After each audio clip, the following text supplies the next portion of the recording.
Active news channel, خبریں وہی جو ہوتی ہیں سچ اور اثردار، دونوں شہروں کی تمام ہلچل پر رکھے بالکل نزدیکی نظر، دنیا بھر کی خبریں آپ تک پہنچائے۔ Active news channel. السلام علیکم ناظرین، میں محمد امتیاز علی ایکٹیو نیوز میں آپ کا خیر مقدم کرتا ہوں۔ دیکھتے ہیں آج کی خصوصی خبر۔ اللہ کے فضل و کرم سے اٹلی ہوٹل کے پیچھے انصاری روڈ پر ایک نئی مسجد بنائی گئی ہے جس کا نام مسجد السراج المنیر ہے، جس کی افتتاح AIMIM MLA ملک پیٹ احمد بلاللہ صاحب کے ہاتھوں انجام دی گئی۔ آئیے دیکھتے ہیں ہمارے نمائندے شہاب الدین کی یہ رپورٹ ایکٹیو نیوز چینل پر۔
اسی طرح جناب عبدالحنان صاحب کی بھی تقریر فرمائیں۔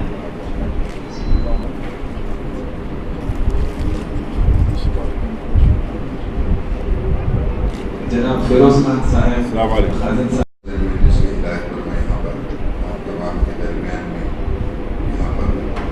انشاءاللہ اللہ رب العزت ہم سب کو اور اس مسجد کے اطراف اپناف رہنے والوں کو تمام کو نماز کی توفیق عطا کرے، ہدایت دے کہ ہم 5 وقتہ نمازی پڑھے، اور انشاءاللہ اللہ چاہا تو یہ مسجد 5 ٹائم جگہ میں رہے گی انشاءاللہ۔ اللہ تمام یہاں کے لوگوں کو ہدایت دے تو باجماعت نماز ادا کرے۔ میں آپ تمام کو مجلس اتحاد المسلمین کی جانب سے مبارکباد دیتا ہوں، اور جو اقدام اللہ کا گھر بنانے کا جنہوں نے کیا ہے، اللہ ان کے اس اقدام کو قبول کرے اور آپ کو ہم کو بھی ہدایت دے کہ ہم اس طریقے کے کام کر سکیں۔ السلام علیکم۔ اور بالخصوص اللہ تبارک و تعالیٰ سے دعا کرتے ہیں کہ اللہ تعالیٰ سب کو دنیا اور آخرت میں بہتر بدل عطا فرمائے، اور اصحاب خیر کے لیے اللہ تعالیٰ جنت میں محل تعمیر کرے۔ جزاکم اللہ خیر، والسلام علیکم ورحمۃ اللہ۔ الحمدللہ رب العالمین والعاقبۃ للمتقین والصلاة والسلام على رسوله النبی الکریم، اما بعد فقد قال اللہ تبارک وتعالی فی القرآن المجید والفرقان الحمید، فاعوذ باللہ السمیع العلیم من الشیطان الرجیم، انما یأمر مساجد اللہ من آمن باللہ والیوم الآخر واقام الصلاة وآتى الزکاة ولم یخش الا اللہ۔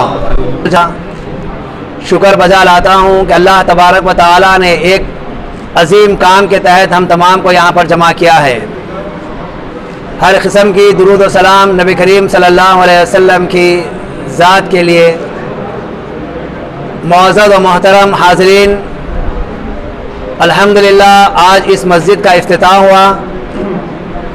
ہم میں سے ہر اہل ایمان اس بات سے واقف ہے کہ مساجد اللہ تبارک و تعالیٰ کی زمین پر محبوب ترین جگہ ہے۔ اس کی تعمیر کے تعلق سے نبی کریم صلی اللہ علیہ وسلم نے فرمایا کہ من بنا للہ مسجدا بنا اللہ لہ بیتا فی الجنہ، جس نے بھی زمین پر اللہ کے گھر کو تعمیر کیا، اللہ تعالیٰ اس کے لیے جنت میں گھر تعمیر کرے گا۔ اس مسجد کی بہت بڑی فضیلت ہے. یقیناً قرآن کریم کے مطابق اہل ایمان، آخرت پر ایمان رکھنے والے، نماز قائم کرنے والے، زکوٰۃ دینے والے لوگ ہی اللہ کے گھروں کو تعمیر کرتے ہیں، اس کو آباد رکھتے ہیں.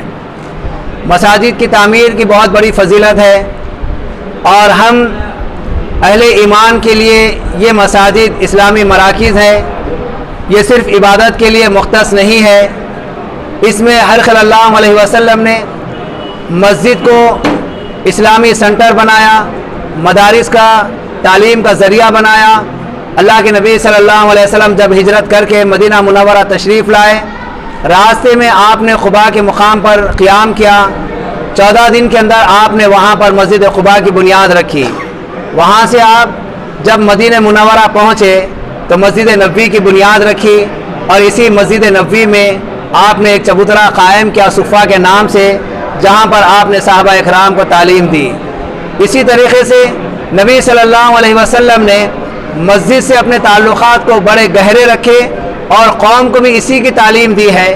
جب کوئی اہم مسئلہ آتا نبی صلی اللہ علیہ وسلم مسجد تشریف لے آتے، جب کوئی پریشانی کا معاملہ ہوتا نبی صلی اللہ علیہ وسلم مسجد تشریف لے آتے، جب کوئی خوشخبری سنانی ہوتی تو آپ مسجد تشریف لے آتے، جب آپ سفر شروع کرتے تو یہیں سے شروع کرتے، اور آپ جب سفر ختم کرتے تو پہلے آپ مسجد کو تشریف لاتے. غرض یہ کہ یہ مسجد امن کی جگہ ہے، سکون کی جگہ ہے. اس کو ہم تمام نوجوانوں کے لیے لازم اور ضروری ہے کہ ہم ان مسجدوں کو آباد رکھیں. یہاں پر قلبی سکون حاصل ہوتا ہے، روح کو غذا یہاں سے ملتی ہے، اور یہاں سے امن و امان کا پیغام عام ہوتا ہے. سلامتی کے پیغام کو انہی مقام سے عام کیا جاتا ہے. الحمدللہ آج ہم یہ عظیم الشان اور عالی شان مسجد یہاں پر دیکھ رہے ہیں. میں اس موقع پر اللہ ذوالجلال والاکرام سے دعا گو ہوں کہ جن لوگوں نے جس انداز سے بھی اس مسجد میں تعاون کیا ہے، چاہے وہ خریدی آراضی کا مسئلہ ہو، یا تعمیر مسجد کا مسئلہ ہو، یا اس کی دیکھ بھال کا مسئلہ ہو، یا جس طریقے سے بھی اس مسجد کو اس مقام تک پہنچایا ہے، اللہ ذوالجلال والاکرام سے دعا ہے کہ اللہ تعالیٰ ان تمام کے اعمال صالحہ کو قبول فرما لے. اور ہم تمام خصوصاً اس محلے کے نوجوانوں کو مساجد سے جڑے رہنے اور مساجد سے مکمل طور پر فائدہ اٹھانے کی توفیق عطا فرما. اسوں کے ساتھ خطبہ جمعہ، درس قرآن، درس حدیث، اور مساجد میں عام طور پر مدارس کا انتظام کیا جاتا ہے. اس کے علاوہ فلاحی کام بھی مساجد سے کیے جاتے ہیں. وہ حالات دیکھیں گے، حالات اور ماحول دیکھیں گے، جس چیز کی جیسے ضرورت رہے اس حساب سے کام کریں گے.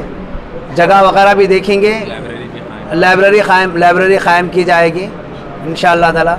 اور اپنے جو نوجوانوں کو نماز کے لیے پابند کرنے کے لیے کچھ آپ لوگ یہاں پہ انتظامات رکھیں گے، تاکہ ان لوگ کے لیے کچھ کانفرنس وغیرہ کچھ کریں گے آپ؟ دیکھیے، نماز اسلام کا دوسرا رکن ہے. ہر مسلمان کے لیے نماز پڑھنا لازم اور ضروری ہے. ایک کافر اور ایک مسلمان کے اندر فرق کرنے والی یہ نماز ہے، اور اگر کوئی نماز نہیں پڑھتا ہے تو اس کا شمار مسلمانوں میں نہیں ہوتا. کل قیامت والے دن ان کا حشر فرعون، قارون، حامان کے ساتھ ہوگا. تو یہ ہمارے لیے لازم اور ضروری ہے کہ ہر بندہ اپنا تعلق اللہ تبارک و تعالیٰ سے جوڑنے کے لیے 5 وقتہ نمازوں میں حاضر ہو جائے اور اپنے طور پر نماز ادا کرے. نماز ان الصلاۃ تنہی عن الفحشاء والمنکر، یہ نماز ہی جو فحش اور منکر کو روکنے والی ہے. تو نماز ہر مسلمان کے لیے لازم اور ضروری ہے. اسی لیے اللہ کے نبی صلی اللہ علیہ وسلم نے کہا کہ جب بچہ 7 سال کا ہو جائے تو اسے نماز کی ترغیب دیں، اور 10 سال کا ہو جائے تو اسے مار کر نماز پڑھائیں، تاکہ جب بلوغت کے بعد اس کے اوپر جب نماز فرض ہوگی اس وقت تک یہ نماز کا عادی بن جائے. تو نماز انسان کے لیے لازم اور ضروری ہے. بلوغت کے بعد سے لے کر اس کی موت تک اس کے اوپر نماز لازم ہے. Khabrain active news channel, managing director and editor Muhammad Imtiaz Ali. For more details and advertisement on this channel, please contact on this number. And do not forget to like, share and subscribe our channel.